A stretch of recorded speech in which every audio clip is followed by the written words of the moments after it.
Baiklah Bapak Ibu hadirin semuanya, acara akan segera kita mulai. Assalamualaikum warahmatullahi wabarakatuh. Pertama-tama marilah kita mengucapkan puji dan syukur kehadirat Allah Subhanahu wa taala yang mana atas berkat rahmat-Nya kita masih diberikan kesehatan sehingga kita semua bisa berkumpul dalam acara diseminasi budaya positif sekolah oleh calon guru penggerak yaitu Bapak Fadilah Mukhtar dan Bapak Soinun Abdullah. Dalam acara ini mudah-mudahan berjalan lancar sampai akhir.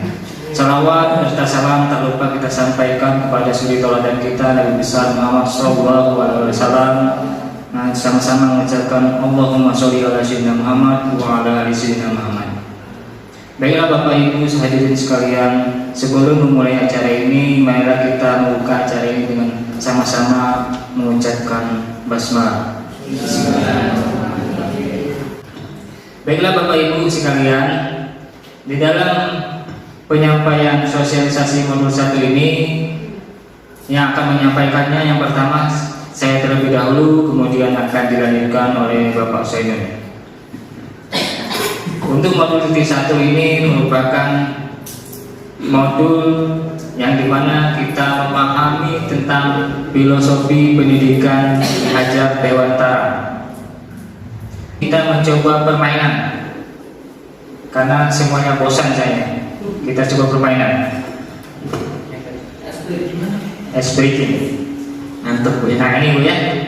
Bapak Ibu boleh pilih warna apa yang kalian suka. Kertasnya mana? Nanti di warna itu ada kata-kata itu dia. Artinya kalian curhat dia ilmunya dalam dengan keluarga dan sekolah juga. Yang pastinya nanti sebagai guru kita tidak boleh marah dengan murid. Nanti ada pelajaran budaya positif apa sih ini? Tidak boleh marah, apalagi menghukum murid, tidak boleh. Ada nanti dijelaskan selanjutnya oleh Pak Pasien. Oke, Bapak Ibu kita lanjutkan. Assalamualaikum warahmatullahi wabarakatuh. Ya, terima kasih kepada Pak Fadil. Sekarang saya akan melanjutkan materi pada kegiatan diseminasi budaya positif sekolah calon guru penggerak angkatan 9 SMA Negeri 3 Pulau Rimau. Nah, sekarang yang akan saya sampaikan adalah modul 1.4 di sini tentang budaya positif. Oke, sepertinya Bapak Ibu kan sudah mulai agak ngantuk Bu ya, Pak. Nah, tadi sebenarnya udah agak segar tadi, kok ngantuk lagi? Sebelumnya kami persilakan dulu Bapak Ibu yang ada minumannya silakan boleh diminum di depan masing-masing. Kalau kurang langsung minta tolong Bapak Fadil. Oke, langsung saja ke materi budaya positif. Nah, Bapak Ibu sekalian, dalam kegiatan belajar mengajar atau dalam lingkungan sekolah ini kita itu sangat perlu untuk menghidupkan budaya positif, ya, budaya positif. Di sini ada budaya positifnya. Kita ambil contoh perbandingan dengan hidup tumbuh-tumbuhan seorang petani. Dalam hakikatnya sama kewajibannya dengan seorang pendidik yang menanam padi misalnya hanya dapat menuntun tumbuhnya padi. Ia dapat memperbaiki kondisi tanah, memelihara tanaman padi, memberi pupuk dan air, membasmi ulat-ulat atau jamur-jamur yang mengganggu hidup tanaman padi dan lain sebagainya. Ya, Bapak Ibu sekalian, dalam budaya positif ini kita itu seperti seorang petani, seorang pendidik diibaratkan seperti orang petani padi misalnya, ya, dimana kita sebelum menanam padi, ya, sebelum menanam padi kita harus mempersiapkan dulu kondisi tanahnya bagaimana. Begitupun seorang guru, sebagai seorang pendidik kita harus mempersiapkan sebelum kita akan melakukan pendidikan kepada murid. Ya, setelah itu juga kita akan memelihara tanaman padi tersebut. Kita akan pelihara, kalau seorang pendidik kita akan memelihara bagaimana proses pembelajaran itu bisa berjalan dan sesuai dengan kebutuhan yang dibutuhkan oleh siswa. Kita akan memberi pupuk, memberi air itu untuk seorang petani. Kalau seorang guru kita akan menggunakan mungkin metode-metode, ya, model-model bagaimana caranya agar sebuah pembelajaran itu tidak membosankan, ya, atau tidak membuat murid itu akan memberontak karena merasa mungkin sudah tidak nyaman, ya. Nah, ini ada hubungannya nanti dengan ketidaknyamanan, ya. Jadi bagaimana caranya seorang guru itu harus bisa membuat siswa itu menjadi nyaman, itu yang terpenting.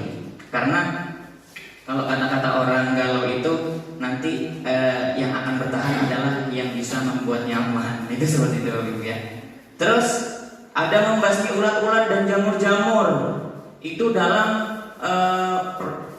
petani, ya, seorang petani. Kalau seorang pendidik mungkin ulat-ulat dan jamur ini itu ibaratnya seperti akan ada cobaan dalam menghadapi murid tadi, ya, cobaan misalkan dari siswa yang mungkin dari berbagai karakter yang kurang baik, ya. Nah, itu seorang pendidik ditugaskan agar bisa membasmi hal-hal yang membuat kegiatan itu mungkin akan menghambat perjalanan, akan mencari solusi, ya. Nah, Bapak Ibu sekalian, dalam dalam budaya positif, ya, kita itu harus bisa melihat perubahan paradigma teori kontrol atau ilusi kontrol. Ilusi kontrol. Yang pertama ada ilusi guru mengontrol murid. Pada dasarnya kita tidak dapat memaksa murid untuk berbuat sesuatu jika murid tersebut memilih untuk tidak melakukannya, ya. Yang sebenarnya itu seperti itu, Bu. Terkadang Bapak Ibu tidak sesuai dengan apa yang diharapkan oleh murid. Nah, kita bagaimana caranya? Ya, kita harus mengetahui apa yang dibutuhkan oleh murid. Walaupun tampaknya kita sedang mengontrol perilaku murid tersebut, hal ini karena murid tersebut sedang mengizinkan dirinya dikontrol. Saat itu bentuk kontrol dulu menjadi kebutuhan dasar yang dipilih murid tersebut. Teori kontrol menyatakan bahwa semua perilaku memiliki tujuan bahkan terhadap perilaku yang tidak disukai, ya. Mungkin berdasarkan teori ilusi kontrol guru terhadap murid ini, murid itu akan bisa terlihat seperti itu ketika itu dikontrol oleh guru, ya. Kadang mereka walaupun terpaksa, tapi karena merasa dia untuk saat ini saya diizinkan dikontrol oleh guru, ya maka dia akan melakukan sesuai apa yang diharapkan oleh guru. Tapi kita tidak tahu bagaimana dia setelah tidak bertemu dengan kita. Nah, ini makanya perlu kita perhatikan, ini ilusi kontrol murid. Sebenarnya pada hakikatnya kita itu tidak bisa mengontrol orang lain yang sebenarnya. Makanya mengontrol murid itu sebenarnya hanya ilusi, ya. Atau bisa jadi murid itu hanya sekedar ya terpaksa pada saat itu. Dan karena ada yang diharapkan di luar dari kegiatan itu, ya. Mungkin bisa dikatakan seperti nilai, dia berharap itu, ya, maka dia bisa terkontrol pada saat itu. Terus ada ilusi bahwa kritik dan membuat orang merasa bersalah dapat menguatkan karakter. Nah, Bapak Ibu sekalian, ini terkadang mengeritik dan membuat orang merasa bersalah. Mungkin kadang kita merasa puas biar orang itu bisa berubah. Tapi Bapak Ibu sekalian, ternyata itu hanya ilusi, ya. Dia hanya ibaratnya tuh hanya akan terlihat tidak melakukan itu pada saat itu karena dia akan merasa bersalah. Kalau kemarin saya dengar itu katanya justru membuat orang merasa bersalah itu lebih parah daripada menghukum orang tersebut, ya. Karena lebih ke membawa mental. Menggunakan kritik dan rasa bersalah untuk mengontrol murid menuju pada identitas gagal. Mereka belajar untuk merasa buruk tentang dirinya mereka. Mereka mengembangkan dialog diri yang negatif. Kadangkala sulit bagi guru untuk mengidentifikasi bahwa mereka melakukan perilaku ini, karena seringkali guru cukup menggunakan suara halus untuk menyampaikan pesan negatif. Ya, ini maksudnya terkadang ya, yang harus paradigma yang kita rubah, ya. Mengkritik dan membuat merasa bersalah itu sebaiknya sekarang jangan dilakukan karena itu bisa mengganggu mental dari murid. Selanjutnya ada ilusi bahwa semua penguatan positif efektif dan bermanfaat. Penguatan positif atau rujukan adalah bentuk-bentuk kontrol. Segala usaha untuk mempengaruhi murid agar mengulangi suatu perilaku tertentu adalah suatu usaha untuk mengontrol murid tersebut, dan jangka waktu tertentu kemungkinan murid tersebut akan menyadarinya dan mencoba untuk menolak rujukan kita. Atau bisa jadi murid tersebut menjadi tergantung pada pendapat sang guru untuk berusaha. Nah, ini ilusi bahwa semua penguatan positif ya efektif dan bermanfaat. Ini maksudnya gini, misalkan selalu memberi oh ini baik, dan sebenarnya itu akan menjadi ketergantungan untuk siswa. Nanti suatu saat ketika dia tidak baik, maka dia akan merasa, oh berarti aku sudah tidak seperti yang diharapkan oleh orang itu. Nah ini terkadang kita sadar kalau oh ini kayaknya orangnya harus dipuji terus. Nah karena kebiasaan dengan makanan pujian, ketika tidak dipuji maka dia akan menolak apa yang kita ungkapkan. Itu seperti itu, ayo. Dapatkah kita mengontrol seseorang? Nah ini bisa nggak, Bu? Yang bisa itu biasanya para istri ngontrol suami, Bu ya. Ngontrol WA-nya, ya nggak? Pengalaman. Itu curhatan Pak Randi sama saya kemarin.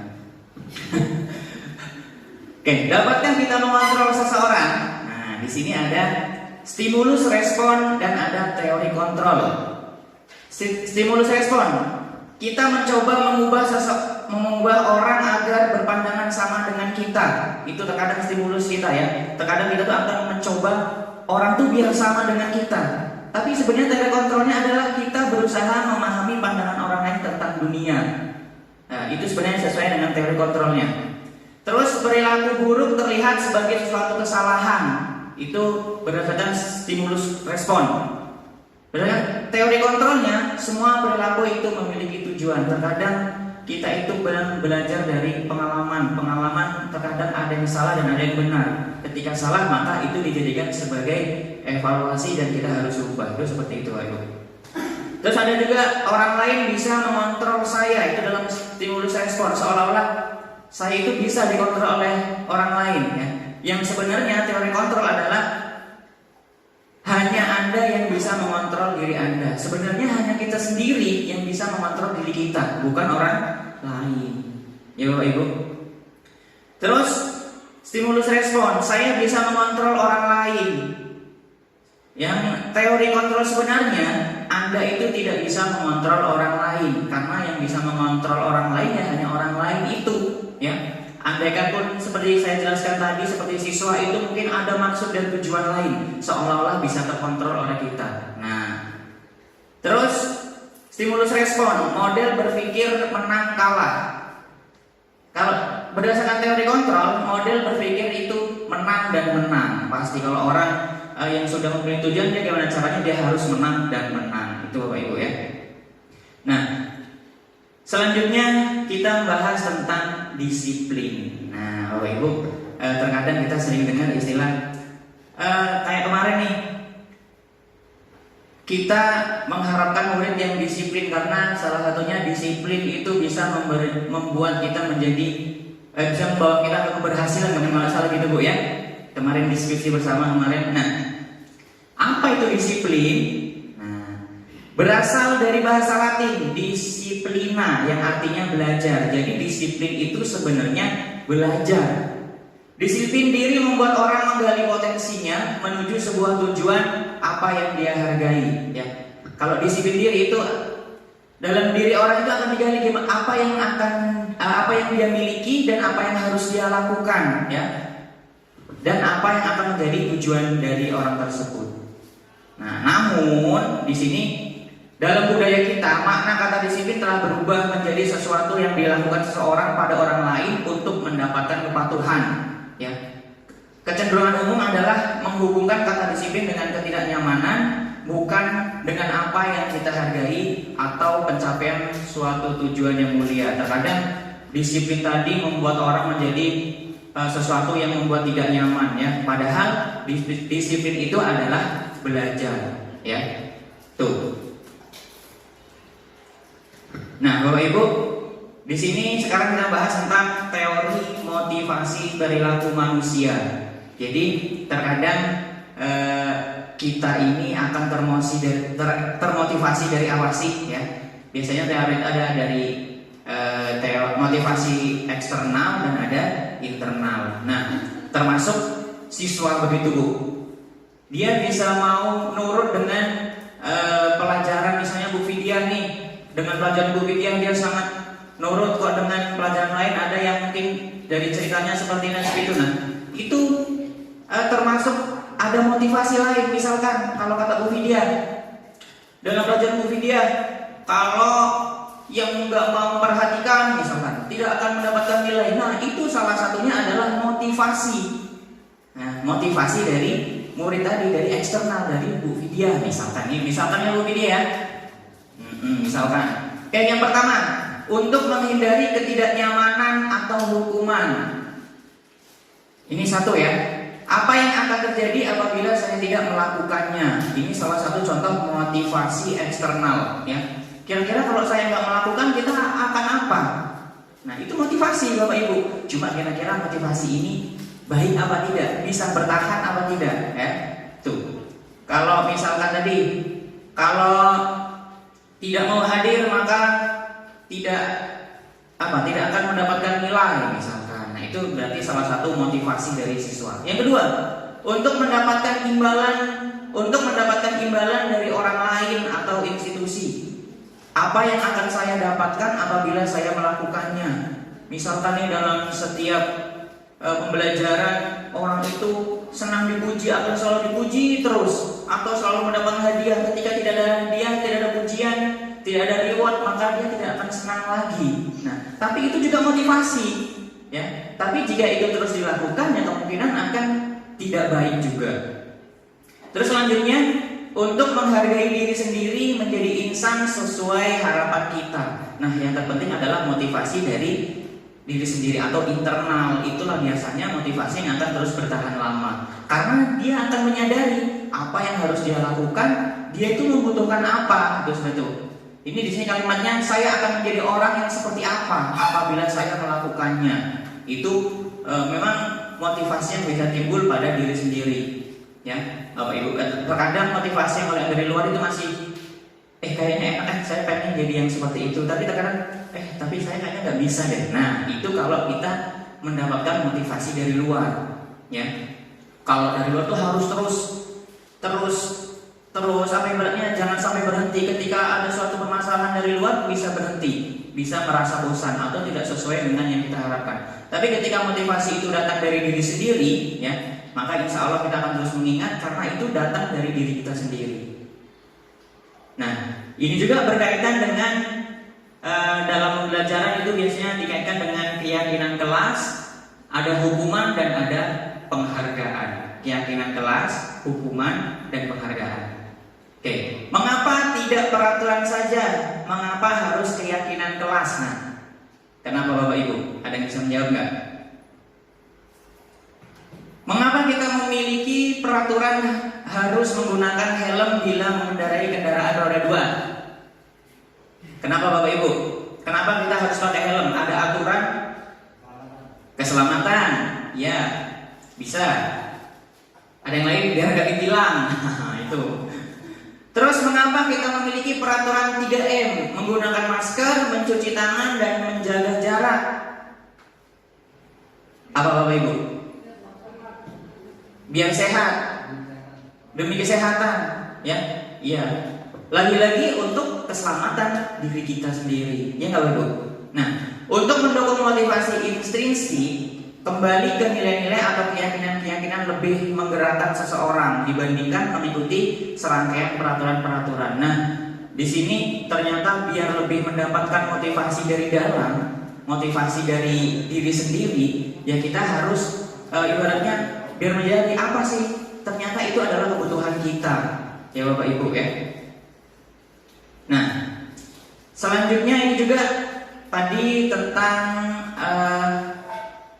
keyakinan kelas Bapak ya. Jadi kita harus menanamkan keyakinan kelas dalam kelas. Ya, maksudnya gimana? kita menganggap bahwasanya itu sebenarnya bukan aturan, karena ketika itu dikatakan sebagai aturan, maka itu akan seperti memaksa. Ketika akan melanggar, maka seolah-olah yang menghukum adalah orang lain. Tapi ketika itu menjadi keyakinan kelas, itu akan datang pada dirinya sendiri. Ya, kan menyadari, oh ya, kita udah menyingkap kesepakatan, ya. Kalau dalam kelas ini kita akan seperti ini, misalkan, ya. Dalam kelas kita akan saling menghargai dan menghormati, ya. Ketika sudah tertanam keyakinan kelas tersebut, ya, maka tugas kita hanya mengingatkan. Maka kalau ketika sudah mengingatkan dalam keyakinan itu kan dalam hati, Bu, ya. Maka itu udah dari hati ke hati, baper tadi Mbak Bubit, ya. Nah, kalau sudah bawa perasaan, ya, biasanya itu akan lebih menyadari apa yang dia lakukan.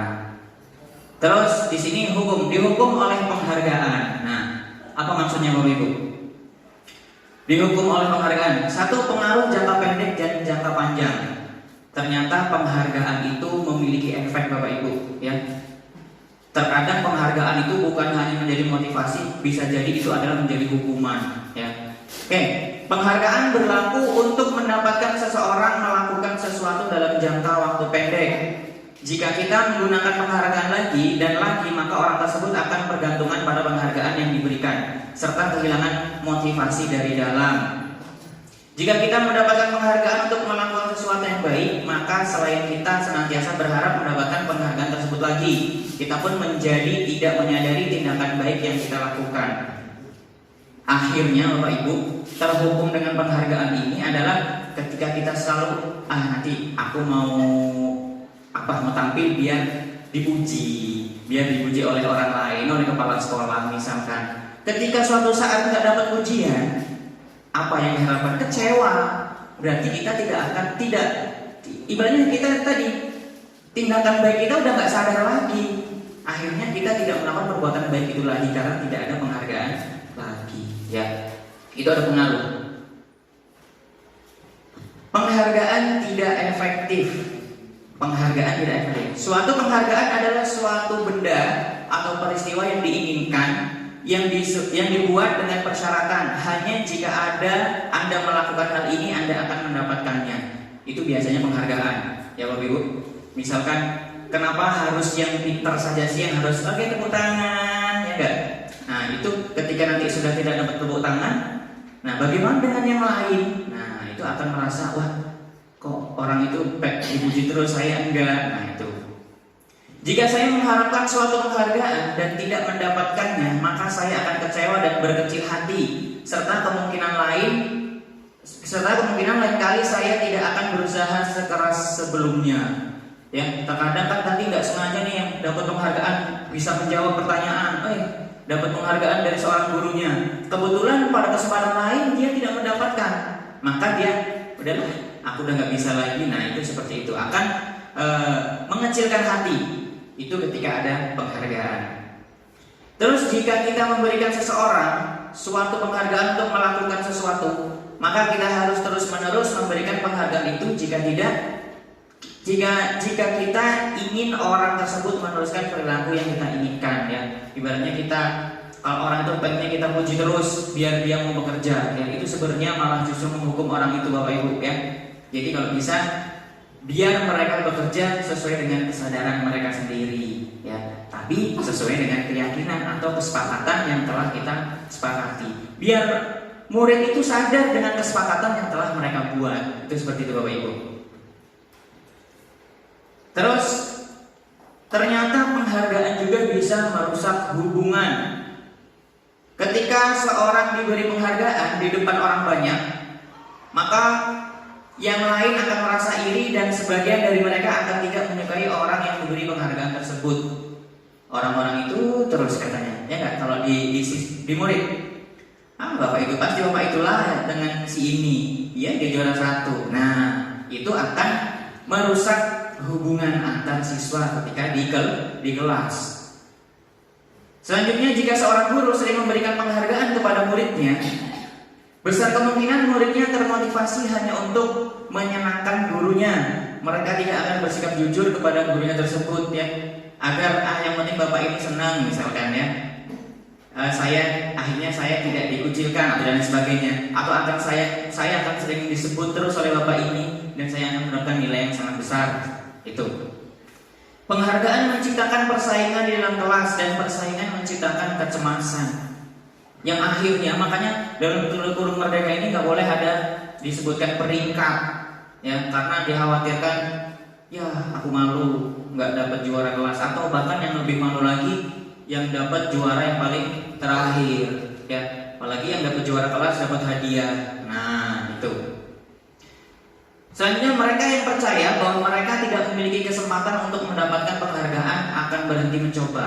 Jadi kalau yang udah tipe orang yang udah males, udahlah biarlah. Misalnya dalam kelas biar si itu aja udah yang pasti dia itulah yang akan juara satu. Jadi ya udah yang penting masuk aja, udah itu. Maka tidak ada motivasi lagi, akan merusak hubungan. Itu seperti Bapak Ibu. Terus yang keempat, penghargaan menghukum. Penghargaan menghukum mereka yang tidak mendapatkan penghargaan, misalnya dalam sistem ranking.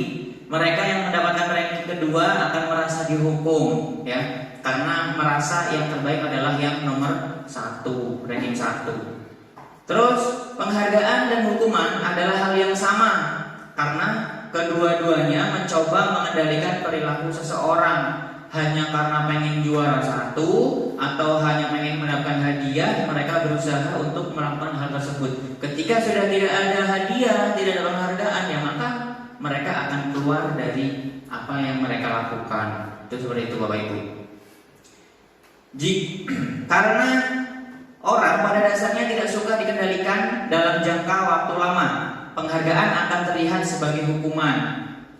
Jadi ketika orang itu mungkin hanya seseorang yang bisa dikendalikan atau hanya ada dalam lingkup waktu pendek, ketika dalam jangka lama orang itu akan memberontak, apalagi ketika sudah tidak ada penghargaan.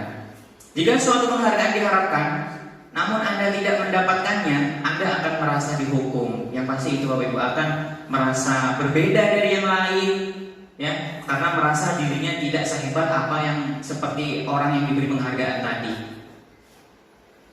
Nah, di sini ada perbedaan hukuman dan konsekuensi. Jadi Bapak Ibu, dalam pembelajaran itu kita tidak boleh menghukum, ya. Kita tidak boleh menghukum, yang boleh adalah kita memberi konsekuensi. Nah, konsekuensi itu adalah hasil dari kesepakatan kita bersama antara guru dengan murid, ya, atau dengan siswa. Oke, ini contoh hukuman. Hukuman dan konsekuensi perbedaannya. Sesuatu yang menyakitkan harus terjadi. Kalau konsekuensi, sesuatu yang harus terjadi tapi tidak menyakitkan. Contoh, mungkin kita semua pernah pasti ya. Saya pernah pas saat itu. Nah, ini karena belum, mungkin dalam hati saya belum bisa membedakan mana konsekuensi dan hukuman. Ketika mereka mempunyai kesalahan, saya jemur mereka. Nah, itu adalah suatu bentuk harus yang terjadi tapi menyakitkan. Terus membuat anak sakit fisik maupun hati untuk jangka waktu yang sangat lama. Kalau konsekuensi, membuat anak merasa tidak nyaman dalam jangka waktu yang pendek. Jadi cukup kita memberi teguran, konsekuensinya hanya dalam waktu yang jangka pendek. Jangan sampai keterusan Bapak Ibu, ya. Jangan sampai ibaratnya akan terus dibeginikan orang ini, akan dikucilkan terus, atau akan selalu diberi hukuman terus. Nah, itu dalam jangka waktu yang panjang. Tapi cukup kalau kemarin sudah hari ini kita misalkan kemarin habis memberi konsekuensi pada Bapak Sony, hari ini tetap harus, hai Bapak Sony, kita tetap harus sesuai dengan apa seperti semula lagi, jangan diterus-teruskan, ibaratnya seperti itu. Terus anak membenci kedisiplinan. Ketika dihukum, mereka akan benci disiplin, padahal disiplin itu adalah belajar. Tapi kalau konsekuensi, ya, anak akan menghargai disiplin, ya, karena misalkan ketika kita melakukan kesalahan, maka kita akan melakukan tindakan apa yang harus dilakukan sesuai dengan keyakinan kelas atau kesepakatan bersama. Hukuman itu bersifat paksaan, sedangkan konsekuensi itu stimulus atau tanggapan. Jadi kalau konsekuensi cukup kita tanyakan. Nah, misalkan, "Nak, kamu telat, berarti apa yang harus kamu lakukan? Kamu tahu kenapa telat? Kenapa bisa telat?" Nah, itu kita harus menggunakan metode pendekatan, ya. Tuh. Terus kalau hukuman itu mendorong anak menyakiti diri sendiri, sedangkan konsekuensi mendorong anak agar mudah menyesuaikan diri. Jadi kalau tahu konsekuensinya seperti ini, maka kita harus merubah, ya. Kita harus akan menjadi anak yang lebih baik daripada sebelumnya. Terus kalau hukuman itu adalah konsep diri yang buruk, sedangkan konsekuensi adalah konsep diri yang baik. Selanjutnya hukuman, anak belajar untuk menyembunyikan kesalahan. Kalau dari hukuman biasanya akan belajar berbohong, sedangkan kalau konsekuensi akan belajar untuk mematuhi peraturan karena tahu konsekuensinya akan seperti ini, ya. Dari kesadaran dirinya sendiri, ya, maka dia akan berusaha mematuhi peraturan. Terus jika hukuman itu akan marah, merasa bersalah, merasa dipermalukan, merasa tidak dihargai ketika ada anak yang dihukum. Tapi kalau konsekuensi itu akan merasa kehilangan hak ketika belajar, misalkan dia akan ketinggalan pelajarannya, ya, karena dia harus melakukan konsekuensi atas apa yang telah dia lakukan. Terus dibuat tidak nyaman, diasingkan untuk sementara, time out, ya, itu perbedaan antara hukuman dengan konsekuensi. Nah, terus seharusnya bagaimana yang kita lakukan sebagai guru? Nah, nih di sini ada contoh tindakan guru. Itu termasuk dari hukuman atau konsekuensi. Oke, kita baca satu-satu Bapak Ibu, ya. Contoh nih, tindakan guru mencatat 100 kali di dalam buku kalimat saya tidak akan terlambat lagi karena terlambat ke sekolah. Itu contoh, misalnya ada orang yang siswa terlambat, terus disuruh nulis mencatat dalam buku 100 kalimat. Itu tindakan yang seperti itu termasuk hukuman, ya, termasuk hukuman. Terus ada lagi, lari mengelilingi lapangan basket 2 kali karena terlambat hadir di sekolah. Itu juga termasuk hukuman. Dulu sering banget ya Pak Pas, ya. Terus murid diminta untuk push up 15 kali karena tidak menggunakan masker ke sekolah. Itu juga termasuk hukuman. Terus ada lagi, menggantikan kertas tugas teman yang telah dicoret-coret. Itu merupakan salah contoh dari konsekuensi Bapak Ibu, ya. Karena itu merupakan bentuk tanggung jawab. Kita sadarkan, tahu kan, nah, itu punya orang lain. Apa yang harus kamu lakukan sekarang untuk memperbaiki kesalahan kalian? Mungkin biar dia menjawab sendiri. Oh, nanti saya ganti Bu. Nah, itu berarti sudah menjadi konsekuensi, bukan hukuman. Membersihkan tumpahan air di meja tulis karena tersenggol pada saat belajar, ya. Itu bentuk tanggung jawab, itu salah satu dari konsekuensi. Terus meminta murid tidak mengenakan sepatu seharian di sekolah karena tidak mengenakan sepatu hitam, misalkan. Itu merupakan tindakan hukuman, Bapak Ibu, ya. Jadi hal yang membuat itu kenapa hukuman, misalnya tadi kan mempermalukan dia, misalkan, ya. Nah, itu. Terus lari mengelilingi lapangan basket 2 kali karena terlambat 10 menit. Tapi untuk pelajaran PJOK ini lain. Kalau untuk pelajaran agama kira-kira gimana? Masa suruh lari, kan nggak ada. Mungkin kalau agama bisa harus menghafalkan, misalkan. Nah, ini contoh, itu bentuk dari konsekuensi. Nah, biasanya siswa itu kenapa melakukan sesuatu hal yang tidak sesuai yang kita harapkan? Itu karena siswa itu memiliki kebutuhan, atau manusia itu memiliki kebutuhan dasar. Nah, di sini sekarang yang kita bahas adalah tentang kebutuhan dasar manusia. Biasanya manusia ketika kebutuhan dasarnya tidak terpenuhi, maka dia akan melakukan sesuatu hal yang mungkin tidak sesuai dengan apa yang diharapkan. Di sini ada 5 kebutuhan dasar manusia. Yang pertama adalah cinta kasih, rasa saling memiliki dan dimiliki. Jadi Bapak Ibu, kalau kita itu saling cinta kasih dan saling memiliki, ya maka kita biasanya akan nyaman, ya nggak Bapak Ibu? Terus kesenangan, ketika kita senang dalam melakukan sesuatu, kebutuhan kesenangan kita dapat, ya maka kita akan melakukan itu dengan senang hati, bisa melakukannya. Terus ada kebebasan, tidak tertekan atau tidak paksaan, kita ada kebebasan, itu juga merupakan kebutuhan dari manusia Bapak Ibu, ya. Terus ada penguasaan, ya. Kalau kita tidak memiliki penguasaan, tidak memiliki ilmunya, misalkan tidak menguasai ilmunya, biasanya kita akan dalam mengerjakan sesuatu itu ya tidak maksimal. Ya, itu ketika salah satu kebutuhan kita tidak terpenuhi, contohnya penguasaan tadi. Terus bertahan hidup, ini yang paling penting, ya. Kita harus terpenuhi kebutuhan untuk bertahan hidup. Nah, semua kebutuhan ini, ya, biasanya ketika sudah terpenuhi, ya maka manusia itu akan ya, berjalan dengan sesuai apa yang diharapkan. Nah, Bapak Ibu, di sini kebutuhan apa yang mereka perlukan?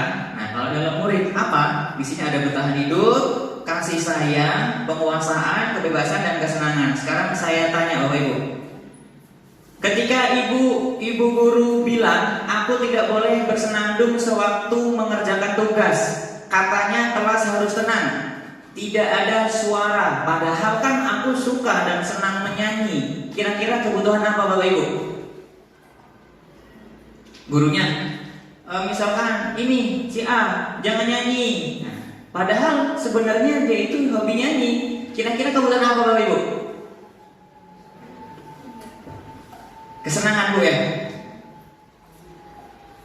Yang lain ada mau menambahkan? Oh, Pak Nadi. Ya, mungkin salah satunya kesenangan ya. Kita butuh senang dalam melakukan sesuatu, kita butuh senang. Terus ada yang kedua, kira-kira apa nih yang dibutuhkan? Ibu guru tidak menyapaku hari ini, padahal aku pakai jepit rambut baru. Kira-kira kebutuhan apa yang kurang? Butuh apa kira-kira anak ini? Dari ke-6 ini Bapak Ibu, ada bertahan hidup, kasih sayang, penguasaan, kebebasan, kesenangan. Kasih sayang. Apa Bu? Penguasaan. Pengen disapa Bu. Pengen dihargai. Kasih sayang mungkin Bu ya. Karena dengan kita dihargai, kita akan merasa dikasih sayangi oleh orang lain. Iya benar Bu ya. Yang ketiga, aku bosan. Masa pelajaran cuma gitu-gitu aja, dengerin ibu, guru aja, tuh misalkan. Nah, kira-kira kebutuhan apa Bapak Ibu? Apa? Kesenangan atau kebebasan kayaknya ya. Karena kita butuh sesuatu yang jangan yang gitu-gitu aja, pengen keluar dari zona nyaman, benar. Iya. Terus selanjutnya, aku sebel, gambarku tidak rapi, malah ibu guru nunjukin ke teman-temanku di depan kelas. Kira-kira kebutuhan apa Bapak Ibu? Kita tunjukkan kejelekan mereka. Butuh apa lah? Kesenangan. Dihargai, berarti masuk ke kasih sayang juga bisa ya. Ya, kasih sayang juga bisa. Kayaknya terus ya salah satunya kasih sayang mungkin Bu ya. Kalau karena merasa dipermalukan berarti tidak disenangi oleh guru tersebut, dia butuh disenangi oleh guru. Nah, Bapak Ibu, sekarang di sini ada 5 posisi kontrol, ya. Di situ ada misalkan jam berapa dia? Terus ya. Oke, ada 5 posisi kontrol. Ada identitas gagal, ada Ada identitas berhasil sukses, ada identitas berhasil sukses. Oke, di sini ada motivasinya, yaitu misalnya guru berbuat, itu menghardik, menunjuk-nunjuk, menyakiti dan menyindir. Itu adalah salah satu bentuk penghukuman. Itu merupakan dari identitas gagal, Bapak Ibu ya. Jadi kita diusahakan jangan menghardik, jangan menunjuk-nunjuk dan jangan menyakiti. Terus ada berceramah dan mengatakan seharusnya, ibu kecewa, seharusnya saya kecewa. Nah, itu pun membuat orang menjadi merasa bersalah. Itu pun akan membuat identitas seseorang merasa gagal, ya Bu. Nah, sebaiknya, terus kalau yang kedua gimana?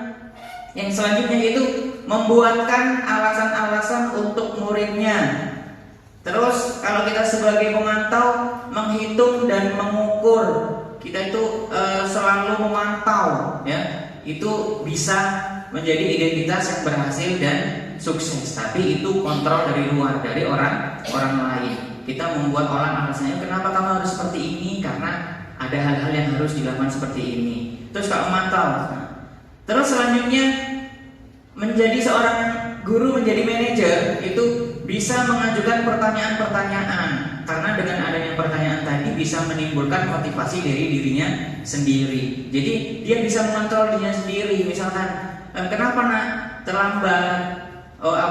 Kenapa kesiangan? Nah, itu seperti itu. Ditanya, tahu kan kalau kamu kesiangan harus ngapain? Nah, kan kamu kalau kesiangan apa yang kamu dapatkan? Kamu nggak dapat apa-apa, ya? Itu perlu adanya pertanyaan-pertanyaan, sehingga pertanyaan itu yang bisa dijawab oleh dirinya sendiri, sehingga bisa membuat dirinya mengontrol.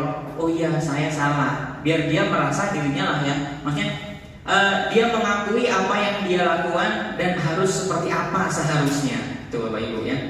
Jadi nggak perlu kita yang menjudge dia itu bersalah, biar dia sendiri. Nah, Bapak Ibu, terkadang juga nada suara itu juga membuat persepsi orang itu berbeda-beda, ya enggak?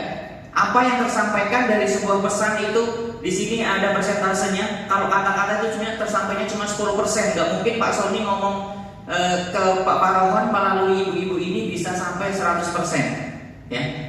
Kata-kata yang sama, ya. Terus nada suara biasanya diambil yang bisa terserap itu 35%. Terus yang selanjutnya itu bahasa tubuh atau nonverbal, itu malah biasanya lebih diresapi oleh orang yang menerima pesannya, enggak? Tuh. Nah, oke Bapak Ibu, coba bacalah kalimat berikut ini dengan nada suara posisi kontrol. Misalkan kita sebagai penghukum, sebagai teman, atau sebagai pemantau. Contoh, kalau saya sebagai penghukum, ya, saya harus ngomong sama Pak Padil, apa yang sedang kamu kerjakan. Tapi posisi kita sebagai penghukum, apa yang kamu sedang kerjakan?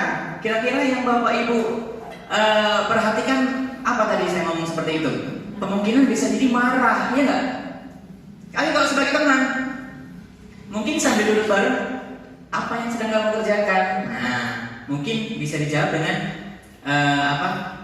mungkin dia menganggap itu ada sebagai sapaan mungkin dan lain sebagainya.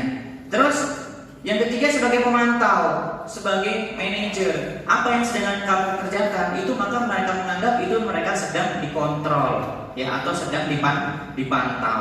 Nah, Bapak Ibu, dengan kalimat ini itu bisa merubah arti, merubah maksud sesuai dengan siapa yang menyampaikan. Kalau posisi kita sebagai penghukum, kemungkinan kalimat seperti ini bisa menjadi marah, ya nggak, Bapak Ibu?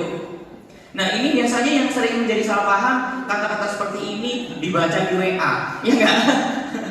Kalau tidak disertakan emoticon, bisa jadi Pak Padil WA ke Pak Randi kayak gini, dikiranya lagi marah, ya nggak? Karena dia merasa dalam posisi mungkin yang tidak baik dan tidak benar, dikiranya, Pak Padil marah. Nah, padahal lagi nanya, apa yang sedang kamu kerjakan? Nah, tinggal Pak Randi tadi memposisikan Pak Padil ini sebagai apa? Itu seperti itu. Kalau merasa Pak Randi bersalah, berarti kemungkinan tuh. Oke. Nah, Bapak Ibu, ketika kita melihat dari kalimat ini, berarti salah satunya adalah kita untuk mengontrol siswa, ya Bapak Ibu. Nah, Di sini selanjutnya dalam mengendalikan siswa itu ada atau mengontrol siswa itu ada istilah restitusi. Apa itu restitusi? Restitusi adalah proses menciptakan kondisi bagi murid untuk memperbaiki kesalahan mereka sehingga mereka bisa kembali pada kelompok mereka dengan karakter yang lebih kuat. Ya, jadi ketika mungkin ada siswa yang tidak semangat, ya, itu gimana caranya kita mendekatkan mereka biar lebih semangat lagi dalam belajar. Nah, 9 ciri-ciri restitusi. Yang pertama bukan untuk menebus kesalahan, namun untuk belajar dari kesalahan. Ini restitusi Bapak Ibu ya. Terus restitusi itu memperbaiki hubungan, ya. Terus tawaran, bukan paksaan. Kita tawarkan agar bisa kembali lagi sesuai dengan kelompoknya tadi. Terus restitusi menuntun untuk melihat ke dalam diri, bukan itu lihat orang lain, jangan, tapi lihat dari dalam diri kita, ya. Terus restitusi ini adalah cara yang paling baik untuk memperbaiki diri. Restitusi fokus pada karakter bukan tindakan. Restitusi fokus pada solusi. Terus restitusi mengembalikan murid yang berbuat salah pada kelompoknya. Jadi kalau jangan malah dijauhkan Bapak Ibu, gimana caranya kita usahakan biar mereka bisa bergabung kembali sesuai dengan apa yang kita harapkan. Jangan ada salah satu siswa mungkin yang kurang atau keluar dari yang kita harapkan, ya. Kita sebagai guru tugasnya adalah mengembalikan biar bisa sama-sama memimpikan murid tadi yang sama-sama kalau berhasil, kalau bisa berhasil semua. Jangan sampai salah satu dari siswa tersebut tidak berhasil. Nah, itu kembali ke namanya segitiga restitusi. Apa sih yang harus kita lakukan dalam mendekati siswa? Yaitu dengan segitiga restitusi. Yaitu yang pertama ada menstabilkan identitas. Jadi ketika ada seseorang yang mungkin keluar dari kelompoknya, kita stabilkan dulu identitasnya. Kita tanya, setiap orang itu pasti pernah melakukan kesalahan. Kamu bukan satu-satunya yang pernah melakukan kesalahan. Jadi Bapak Ibu, kita ungkapkan seperti itu biar yang kita hadapi orang tersebut tadi tidak akan lebih marah lagi, tapi biar lebih stabil dulu. Setelah itu baru kita validasi tindakan yang salah. Kamu tentu punya alasan mengapa kamu melakukan itu. Jadi biar dia mengaku dengan sendirinya. Adakah cara yang bisa efektif untuk mendapatkan apa yang kamu butuhkan? Itu ketika ada siswa yang melakukan kesalahan. Terus selanjutnya apa? Itu menanyakan keyakinan. Nah, kalau sudah dia mengakui, ya sudah valid kesalahannya, selanjutnya nilai apa yang telah kita sepakati. Nah, ya Bu, saya kemarin saya harusnya datang tepat waktu. Nah, dengan seperti itu dia akan menyadari, timbul pada dirinya sendiri, ya. Terus kamu ingin menjadi orang yang seperti apa? Nah, maka akan termotivasi dari dirinya sendiri. Itu yang namanya segitiga restitusi Bapak Ibu. Nah, ini kurang lebih tadi yang dijelaskan tadi ya.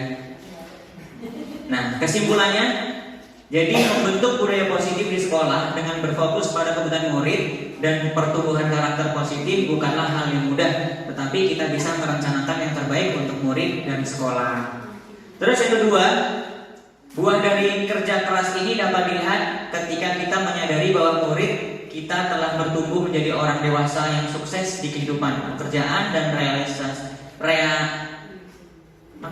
relasinya dengan orang lain dengan karakter yang memiliki integritas tinggi, bertanggung jawab, dapat diandalkan, budi pekerti luhur, dan bermanfaat bagi lingkungan dan negara. Terus yang selanjutnya, kalau bukan kita yang melakukan, siapa lagi?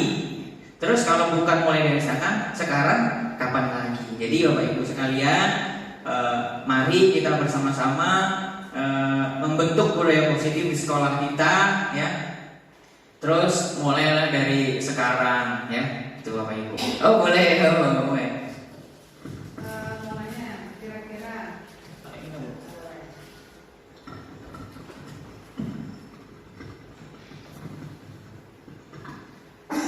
tadi dari paparan yang disampaikan oleh Pak Soinon, tadi adalah salah satu contohnya ketika anak dihukum menulis 100 kali atau disuruh keliling lapangan ketika melakukan kesalahan. Kira-kira kalau Pak Soinon menghadapi siswa yang seperti itu, ada yang datang terlambat atau tidak mengerjakan tugas, konsekuensi apa yang bisa diberikan kepada peserta didik? Karena secara umum kita atau saya lah ya masih suka memberikan hukuman, kalau dikatakan hukuman ya, anak misalnya tidak seragam atau apa, karena sampai saat ini teguran konsekuensi yang diberikan kepada peserta didik menurut saya belum menimbulkan efek yang terlihat nyata. Kira-kira satu contoh aja biar saya ataupun teman-teman bisa tahu apa yang dilakukan ketika anak tidak melaksanakan apa yang menjadi kewajibannya. Terima kasih. Oke, pertanyaan yang sangat bagus. Ya, kita ketika ada kasus yang seperti Ibu Pembara jelaskan tadi, misalkan kesalahan ya, ini ketika ada siswa yang mungkin keluar dari kelompoknya, sebenarnya kelompoknya ini maksudnya adalah yang sesuai dengan harapan kita. Jadi terkadang kita ada siswa yang sudah sesuai dengan harapan kita. Nah, ketika salah satu siswa itu tidak sesuai, nah itu namanya sudah keluar dari kelompoknya karena tidak sejalan. Nah, apa yang harus kita lakukan? Ya ini kita menggunakan segitiga restitusi, menggunakan pendekatan segitiga restitusi. Itu kemarin yang sebenarnya belum lama ini Bu ya, Pak ya. Nah, ini kita tidak boleh menghukum Bu, karena menghukum tadi atau membuat rasa bersalah tadi itu bisa tadi kalau hukuman bisa mungkin menyakiti fisik, kalau membuat rasa bersalah bisa menyakiti mental. Terus apa yang harus kita lakukan? Ya ini dengan segitiga restitusi. Ada prosesnya, ada 3 langkah. Yang pertama, menstabilkan identitas. Kita tanyakan dulu Bu. Kita harus tanya karena biar dia yang menjawab, itu seperti itu Bu. Sebenarnya ada pendekatan seperti itu. Kita sadarkan ya, setiap orang pasti pernah melakukan kesalahan. Nah itu kita harus dengan menggunakan mungkin dengan nada yang lembut, mungkin seperti itu Bu. Mungkin dari hati ke hati biar lebih mengena. Terus kamu bukan satu-satunya orang yang pernah melakukan kesalahan. Ini menstabilkan identitas biar dia menyadari, oh iya, biar dia tidak tambah salah, tapi stop di situ dulu. Ya, kita stabilkan dulu. Jadi dia tahu salah, tapi stop di situ dulu. Biar dia menyadari dia salah. Terus selanjutnya kita validasi dulu tindakan yang salah tadi. Kita tanyakan, kamu tentu punya alasan mengapa kamu melakukan itu. Kita juga harus mendengarkan Bu. Terkadang kayak kemarin saya pas presentasi itu ada kasus siswa terlambat dan salah pakai sepatu. Dihukum yang tidak pakai sepatu, tidak sepatuan selama belajar. Nah itu seperti itu contoh. Itu malah hukuman Bu. Dan itu membuat dia malu dalam waktu panjang dari pagi sampai pulang. Nah ini kita harus validasi dulu. Kamu tentu punya alasan mengapa melakukan itu. Kita harus tahu dulu. Kita juga ngerti terkadang orang tuh memiliki kesusahan dalam melakukan sesuatu. Ada trouble lah, ada permasalahan. Terus adakah cara yang lebih efektif untuk mendapatkan apa yang kamu butuhkan? Ketika kita tahu kenapa seperti itu, kamu tuh kurang apa? Itu seperti itu. Jadi dia harus menutupi apa yang kekurangan dia. Itu seperti itu. Baik. Oke, kalau sudah tidak ada pertanyaan, ya kalau sudah tidak ada pertanyaan, mungkin dari kami cukup sampai di sini. Apabila kami dalam penyampaian materi ada kesalahan dan kekurangan, kami berdua mohon maaf. Kami akhiri. Wassalamualaikum warahmatullahi wabarakatuh.